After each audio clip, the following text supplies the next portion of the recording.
It is reported, I heard from Hazrat Itban bin Malik Ansari radiyallahu anhu, then from a member of Banu Salim.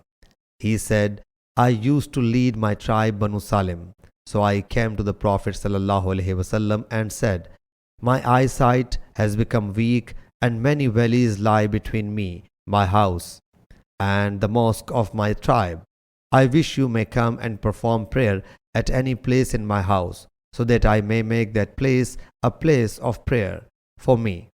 He sallallahu alaihi wasallam said, I will do so, if Allah Jalla Jalaluhu wills.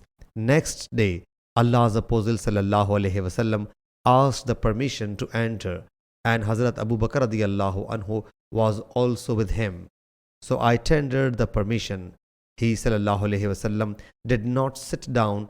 Rather, he sallallahu alaihi wasallam said, where do you want me to perform prayer in your house?